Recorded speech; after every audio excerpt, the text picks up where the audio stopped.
Hi everyone, welcome to Stand Out Get Noticed. I'm Christina Canters. I'm your host and I'm really excited for you to be joining me today because I have the very lovely Shannon Merlot from Inspired Outcomes Business Consulting with me.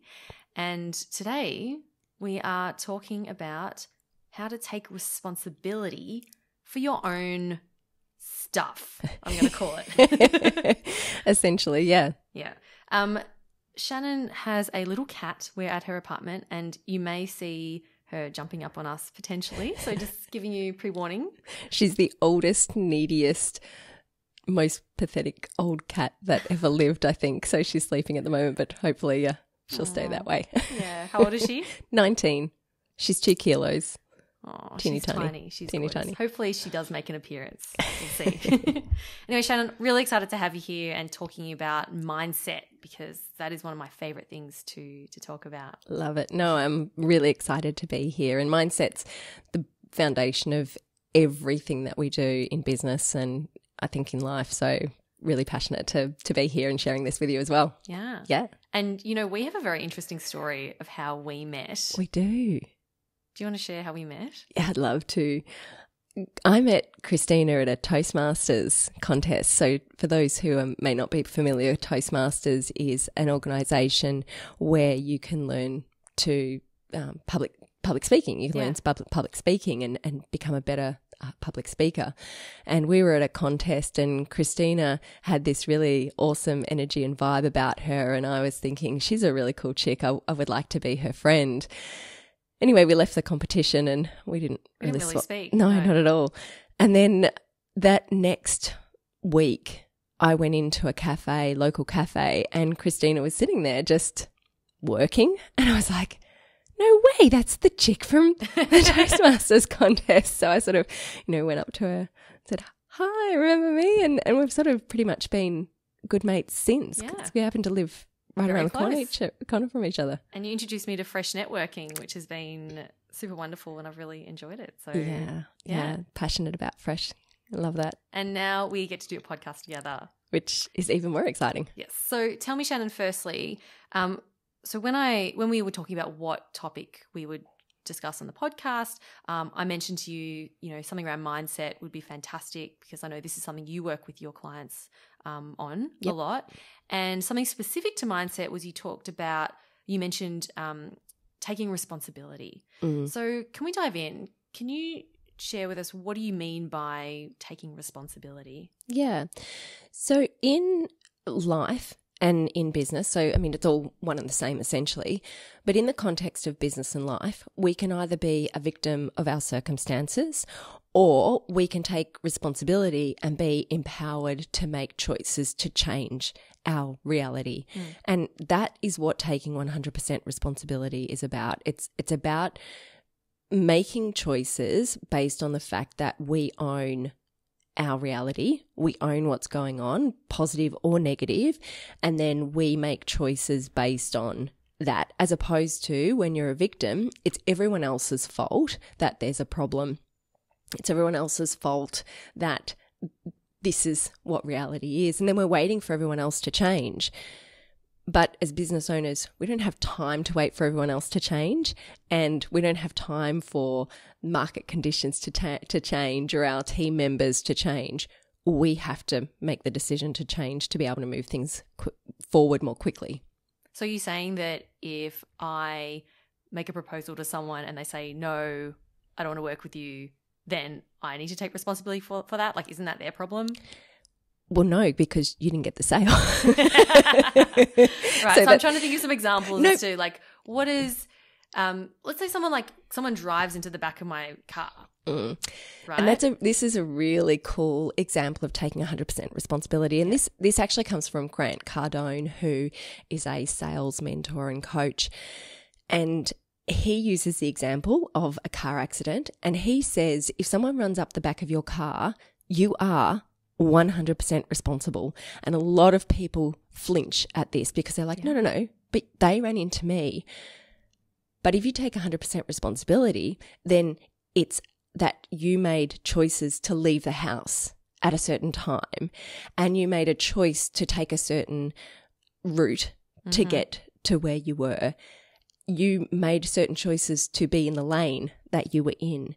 And through that, it's actually about going, well, if I hadn't have put myself in that situation, then I wouldn't have been there to be run into. So then through that, it is a case of, okay, well, I wasn't responsible for their driving. No, but you could have been driving more slowly. You could have been more aware of what you were doing. You could have left the house at a different time. All of those things lead you to be able to then make better choices about your life and your business in general. So taking that mentality, it's about broadening the mentality of taking responsibility for everything that happens. I think being late is a really good example where people tend to say, oh, I was late because of traffic and I missed the bus and I missed this and I missed that. Well, did you get up with enough time? Did you take too long having the shower? Yes. Did you check the timetable? Did you check traffic conditions?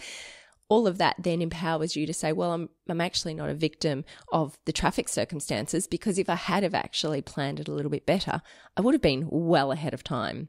So it's just those choices that you make that become more empowering choices when you do take 100% responsibility for everything that happens. And I'm sure we all know someone who is constantly blaming other people or their circumstances for what's going on in their life.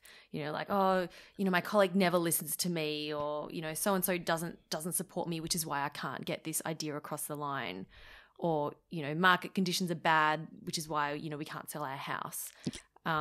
Or, you know, to do with health and fitness, you know, oh, I've got bad genes, like I can't lose weight, you know.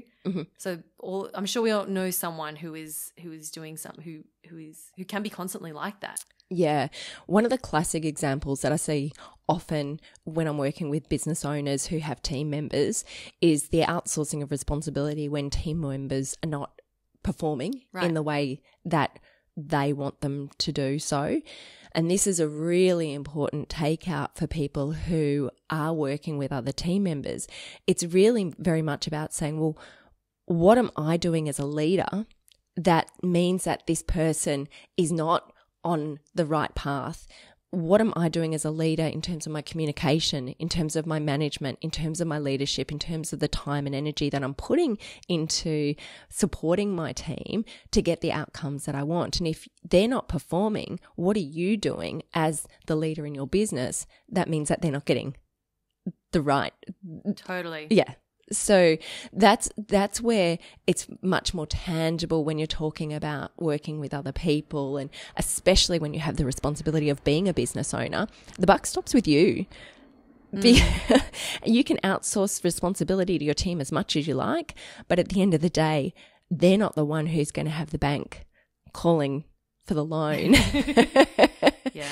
And so this is where that taking 100% responsibility is really about being able to go, okay, so what can I do to change? Why is that so empowering? Well, because otherwise, if you're waiting for everyone else to change, then you're never going to move forward. You're going to be stuck in that place. So if we take the example of being a business owner and a team member, and you've got a non-performing team member, let's say, you are wasting your time, your money, and your organisational culture on someone who is not aligned with your outcomes. Now, you can keep them in your business, but they are going to start to rot the culture, and you'll start to potentially lose great staff members as a result of that. And then what's going to happen when it's just you and the poor performing staff member? When you actually look at, well, this is now me taking responsibility, it's about recognising that there is a problem and that you are the only one who has the opportunity to fix it, particularly when you're running your own business. More to the point. Well, actually, I'm going to rephrase that. I think that the 100% responsibility comes in everywhere. Relationships with partners and family members and suppliers and clients. So let's say that you've got a relationship with a client that's not going well. Well, you've got to take responsibility. They're your client. They're paying you money. If they're not happy, you've got to make decisions about, well, what can I do to change this circumstance, and take the action to be able to then get in front of them, have a heart-to-heart, move forward from where you are, but without actually looking inside yourself and saying, well, how did I contribute to where we are right now? Then you're not empowered to actually move from where you are to where you want to get to. I think it definitely gives people, like when people don't take responsibility, it then gives them that, they then just do nothing and then think, oh, well, I can't do anything about it because it's not my fault. And it doesn't, and that's not helping anyone with that. And that just makes relationships even worse. Well, it's, as a coach, I'm always looking to, in the initial conversations, for someone to acknowledge that they know that they're in the situation that they're in and it's their fault. Because if they're outsourcing that responsibility to everyone else, I know that change can be really difficult to create.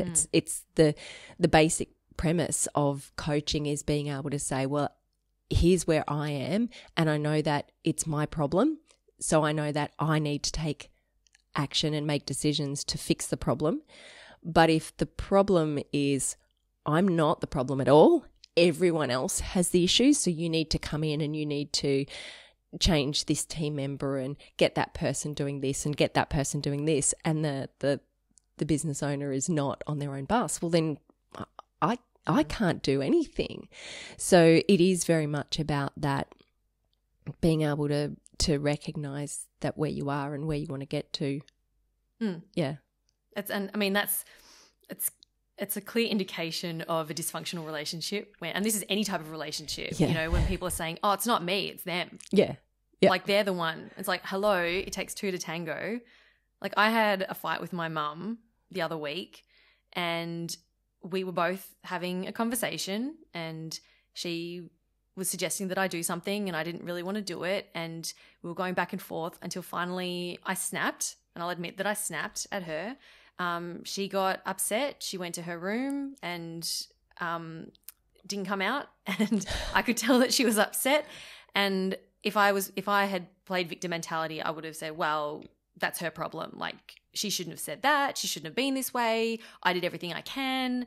And then I would have left, because I was visiting her, I would have left her place and gone home and without it being resolved, and I would have felt awful about it. But I realized, I must take responsibility for this. There was definitely something that I said that would have set her off, and I need to go and fix this. So I went into her room and had a good conversation with her, and at the end of the night left feeling good. So I want to share with everyone, you know, you may not feel like doing it, right? It's not easy to do, and you don't feel like going, okay, I know this happened, that car rammed into the back of my car, but I'm going to take responsibility. It's not easy. It's not, and you don't want to. It's not. And that's why so many people do run the blame game, because it's so much easier to outsource the responsibility because it feels better, because then we can kind of sit on our high horse and go, well, it's your fault. So the conversation with your mum, well, mum should know better. Well, we're adults now and our parents are not perfect neither we are. No, of course. Although there is a point in our lives where we kind of realise that they're not, and that's a bit of a reality check there. But being able to then, it's much easier to say it's your fault, you need to change, and I'm going to walk off in a huff and be indignant to life. It is way more confronting to it's not even swallow our pride, but it's way more confronting to look at ourselves and go, okay, I am responsible for this situation, takes two to tango, and mum might come to the party, but in between the times where mum turns up and comes to the party, I'm going to feel even more frustrated and awkward, and the relationship is going to be fractured for longer, and I'm going to hold all of this emotion. So I think just on that emotion part is one of the reasons why it's really cool to take 100% responsibility is the emotion is worse at the start. is confronting, and we have to go through our fears and our doubts and our insecurities to step above where we are and kind of go, okay, I'm going to do this, and I've got to put my big girl pants on, and I've got to take the action. But it's almost like it's the Band-Aid, where it's going to hurt a lot at the start, but then at least it's not going to go on for a really long period of time. It also means that you're not wasting energy in spending time in that indignant space waiting for everyone else. Instead, you're just moving forward. Action taken, done, move forward. Next thing. Yes. Yeah. Absolutely. So Shannon, can we talk about what are some steps that we can take to helping us move through this? Okay. So the biggest way to work out, I think, if we're not taking responsibilities, to just check in with our emotions. If we are feeling in any way that it's someone else's fault, then you're not taking responsibility. So if you're playing the blame game, then it is very much about kind of going, okay, well, wait on. Okay, I'm blaming someone else, so what do I need to do? So the first step is check in with the emotion, and even those people who are a little bit uncomfortable about emotions, then they're going to be feeling uncomfortable anyway. So it's really about recognizing that there's that uncomfortability there. The next thing would be to look at, well, what got me here? What were the things that happened that got me to this point here, feeling this way? And what can I take responsibility for? So let's say it's a poor performing team member. Well, as a leader, have I been managing them well? Have I been training them well? Have I been giving them the resources that they need to be able to perform in their job? Are they empowered to make decisions, or have I created a learned helplessness situation in my business? Same sort of thing in terms of being ran up the back of in a car. Okay, yep. Left at that time, was running late, was a bit rushed, did put my foot on the brake too much. Okay, so here are all the things that has led me to this point. So that's step number 2. And then, can I just pause you there for a moment? With the team member example, I think it's important to be aware that reflecting on that point of what got me here, it might have been a series of many little things over a period of time. It always is. This may not just be one thing that happened. This could have been numerous things over the course of years even. Absolutely. That have got you to that point. Yeah, and normally when for example, if you've got a poor performing team member, assuming that they weren't hired last week, or there were a bunch of steps that you took, and there possibly is a pattern of behavior that you're conducting that's creating that problem. So if you looked at other staff members or team members who may have left at a certain point in time, were there things that you were doing that was similar that created the problem? So it is confronting. It really is confronting, looking at 100% responsibility, because you do need to go back, or there is that the confrontation of going back and sort of saying, well, actually that person left because I did exactly the same thing. So now's the time to create change. Okay. So yes. Awesome. Okay. So you were saying what you got here, and reflecting on that. Yep. And then after that? So emotion, what got me here? Yep. And then if this is what got me here, what can I do right now to change the future reality of where I'm at? So let's take the team member example. What got me here was that I didn't communicate well. I wasn't setting the outcomes up the way that was defined so that my team member knew exactly what success looked like. I wasn't checking in with them. I didn't have the systems in place to be able to manage them when I was not on the ground. And I probably wasn't building the relationship with them in a way that allowed us to have these open conversations to say, hey, I'm not really happy with the outcomes that you've been providing to me. What's going on? How can I change? What can I do differently? How can I support you differently? Are we a match? Is this organisation a match for you? Because maybe it's not, but by not having that conversation, we're not actually able to find out. Yeah. So from where you are to where you want to get to, it's then looking about, well, what are the decisions that I can make right now that means that in the future it's going to be different. So with the non-performing team member, it's reflecting on, okay, so what got me here, and then what am I going to do? Well, number one is I'm going to plan to have a conversation and say, well, this isn't working well. What needs to change? And then looking at how to adjust your own performance, your own management style to get the best out of that person. Or if the reality is they are not a right fit for your business, then actually have, again, a further difficult conversation. But that's way better. And what I mean by that is actually, are they a right match for your business? Maybe they're not. Maybe something needs to shift there. But that's going to be a way better decision to make than having them sit around for 6 to 12 months of you being frustrated and them not contributing to your business. Absolutely. Can I share an example that just popped to mind? Yeah, of course. I hired someone and they were not performing to the level that I needed them to. And I started to find myself going, oh, they're not skilled enough, or they're not at the right level, or they don't listen, they don't do this, they don't do that. And then I realized, well, Christina, you didn't really do your due diligence when you hired them. And I realized that I hadn't interviewed multiple people. I just assumed that they were fine and I hired them on the spot, basically, because I didn't have a lot of experience with hiring people.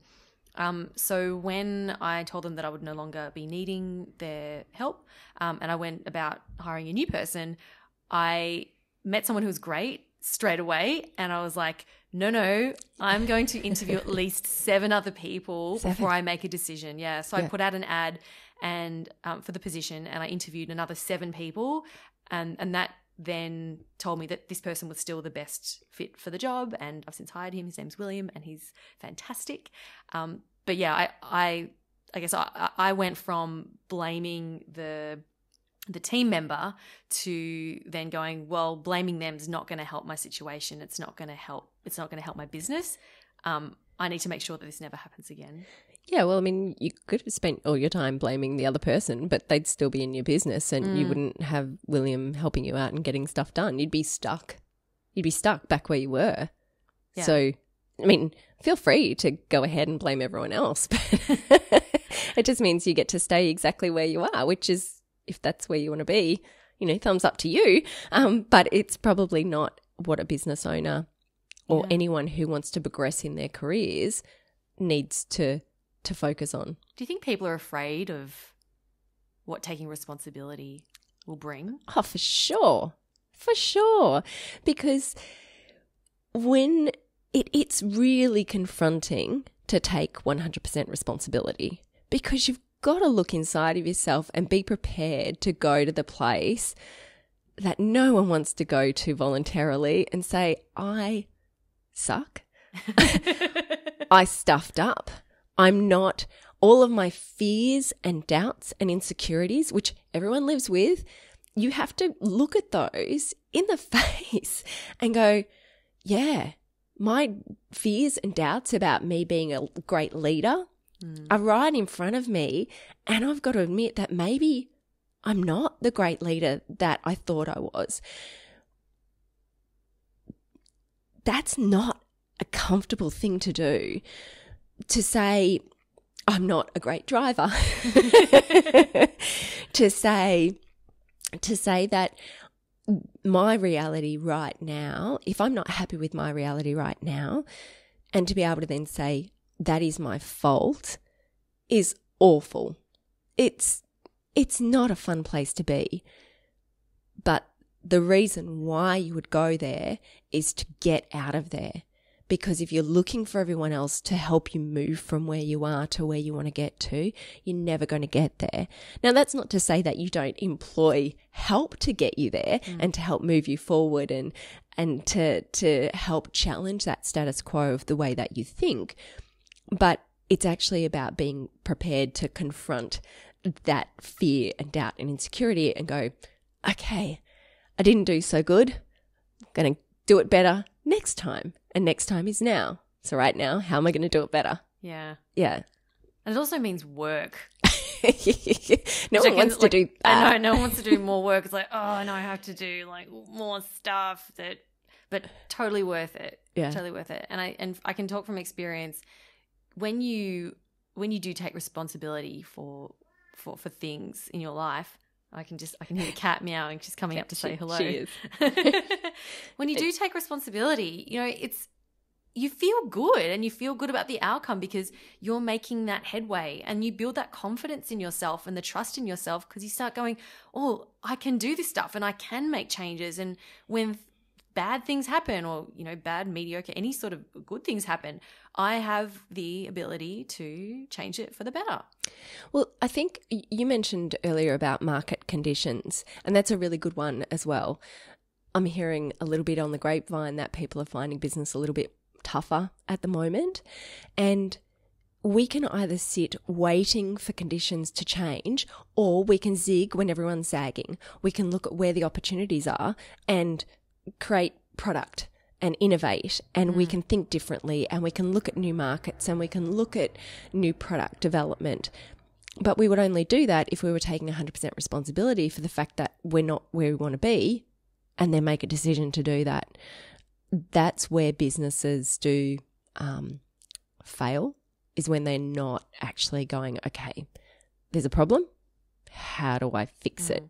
How do I take responsibility and make a choice to do things differently to fix it? We've talked a lot about taking responsibility for circumstances, things that happen that are outside of our control. But what about taking responsibility for our own thoughts and emotions? Can you talk a bit about that? Yeah, absolutely. Well, it's sort of hand in hand because, and the example that you used with regard to your mum was a really good one. Family has the ability to poke at us, and you poked at your mum. I did. Yeah. And being able to acknowledge that actually I'm uncomfortable here, I'm not happy here, there's something that's being triggered within me is, and then what do I do about this, is the empowering the decision that you can make. So let me use a different example. Let's say that you, again, relationship, a personal relationship, you can either stay in, let's take a relationship, intimate relationship. Okay. There's that inevitable fight that you have being in a relationship, and you're both sitting on opposite ends. Now, you can either choose to sit in your uncomfortableness, waiting for them to do something different, or you can realize that you were part of it, that perhaps the way that you handled things, the emotional state that you were in was not the most productive state that you could have been in. And as a result of that, it inflamed the situation. Things were then said in the heat of the moment that meant that there was more hurt put on top of the hurt, and that then just inflamed the hurt even more. And then by being able to recognize that that's what's happening, then able to, I think, take a step back and go, oh, it was my emotions that helped to create this inflammation of the situation. So if I look at it differently, or if I feel differently about it, then I can change what the reality is right now. So being able to come at it at a different path, if that makes sense. Yeah, for sure. And like realizing that you were the one who did contribute to that, I think is really important. And also I find that a lot of people will say things like, he made me really angry.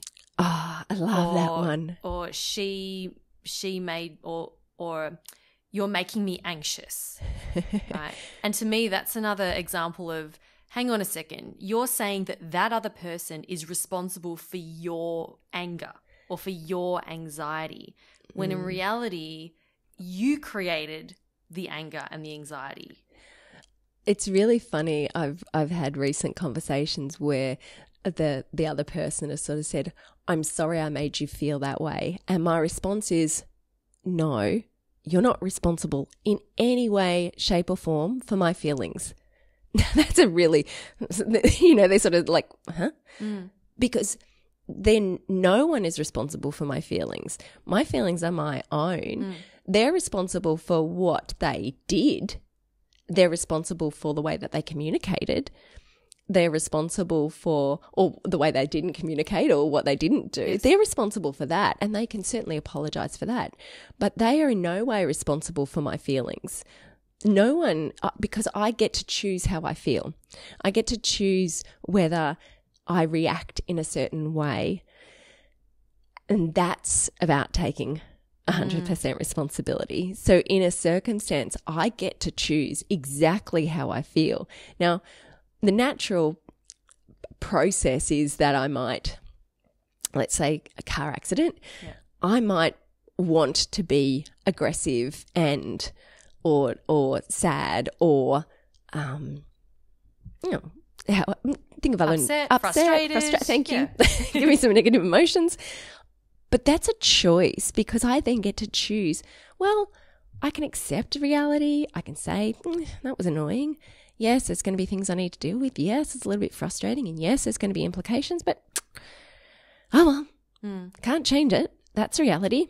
Now I'm going to move forward, and I'm going to have a more empowering emotion going forward. Might have a glass of wine. But yeah, I think definitely being like, when you become aware that you can choose which emotions you feel and then take responsibility for them, then that puts you in a massively empowering position. It's a really critical part of building that emotional intelligence as well. And I think every time, just to be aware, every time you catch yourself saying, oh, he made me feel this way, or, this is making me really anxious, if you can change your language and say, I'm choosing to feel anxious right now. And that simple switch of language puts you into that empowering position, because you realize that you are the one who is choosing to feel anxious, and that you could equally then choose to not feel anxious. Yeah. It's not to say that if you're predisposed to feelings of anxiety, that it's not as simple to say, well, I'm going to not feel anxious anymore. That's okay. There's reality that there's certain emotions that we feel on a consistent basis, but it is very much about that empowering way of kind of saying, well, hang on, I can continue to be anxious, or I can think about whether there's another way that I can feel. And what is a better way to feel? What is a better way to move from where I am to where I want to get to? So it is that choice, being able to recognize the choice, for Absolutely. sure. I must say, sometimes I I relish in the being stressed, and I can run around and bang things. Not that I do this very often, but I did this the other day, and I just got really frustrated with even small things, and I just relish in the fact that I was so mad, and Aaron was hiding in the lounge room. He was like, "Don't talk to her because she's I don't know what she's gonna do." And then I stormed out. I wasn't angry at anyone in particular. It was just the world, And then later on, I was like, how is this helping me? Choosing to feel this way. This isn't helping anyone. So, decided to change things up a little bit. Well, sometimes it's good to sit and wallow. We all have those moments. It's just about whether that's helping us ongoing. And I think definitely it is okay to have negative emotions. No one is perfect, but it's about going, okay, have I done my wallowing? Yes. Am I ready to move forward? Probably should. Am I going to? All right. And then taking the step from there. No, I mean, honestly, those people who are super happy all the time, don't get them on a bad day. Don't believe them. Don't believe people them. People who are happy all the time, it's a cover up. It actually is. You see you look at comedians and actors who always seem to be really jolly and stuff. They're some of the most depressed people in the world. Oh, absolutely. And a lot of people would sort of say about me, they see me in networking and I've got high energy and kind of wow, you've got so much energy. You must be like this all the time. I'm like, No, I'm literally in the fetal position on the weekends, unable to talk, completely introverting. Like, don't anyone call me after 8 p.m. at night, because I've got girlfriends who are like, yeah, I'll just send you a message because there's no way I'm going to call you after 8 p.m. I'm like, thank you. So, yeah, this is just the case of being human. We can't be perfect. We aren't. But it's about then making the choices of, okay, well, is that helping me get to where I want to go? If not, change it, move forward. Absolutely. Love it. Well, Shannon, this has been fascinating, and you know I love talking about this stuff, so it's been so great having you on the show to talk about this. We did get the cat. I'll show you. We did get the cat? She did. That's the old cat for those who are on the video. Oh, she's so cute. She's so old. Does she want to do a meow for us for the podcast? Only if I'm not paying her any attention. Well, she's quite comfortable there on your lap. Yeah. So, Shannon, tell us a bit about your business and what have you got coming up that you're excited about? Thank you. Well, my business works exclusively with small business owners, and I'm really passionate about helping small business owners normalize all of their experiences and their emotions and the challenges that they have. But what's exciting is that I've got a new program coming out, and it is for micro and solopreneur business owners and it's called How Do I Do This Business Stuff? So it's it's like the SH word? Yeah. Okay. But it's actually written as SHIUFF. Oh. Yeah. Okay. Yeah. And the whole idea is that running a business is challenging, and especially when you're a solopreneur. So it's a group coaching program where there's also going to be content released weekly throughout the program, and then group coaching to help support business owners on their journey, and a group of supportive, like-minded business owners. So that's launching this month, and I'm excited to Amazing. to share that with you. And if people want to learn more about that program or connect with you, where can they go? My website is www.inspired-outcomes.com, and you can find me on LinkedIn as Shannon Merlot Business Coach, as well as on Facebook under Inspired Outcomes Consulting. Love it. Awesome. Well, I do hope that anyone who is running a small business or they're a solopreneur and is struggling with all this stuff, because it's like which is everyone who's running a small business. Like, we're all going through this stuff, and but if they're ready to make a change and to start taking more responsibility, then I highly recommend that they connect with you. So to you listening, like, connect with Shannon. Yeah. If that's something you want to, Say hi. if you want to develop. Yeah, for sure. Say hi. Talk to me about how you've taken responsibility as a result of listening to this, or when you've taken responsibility and how that's actually impacted your life. I'd love to hear your experiences. Awesome. For sure. Thanks again, Shannon. My pleasure. Thank you. And that's a wrap. Thanks again to Shannon for joining us and for doing this video. And thanks to Mars as well for making a special guest appearance. Special guest appearance. Take care, everyone. Bye. Bye.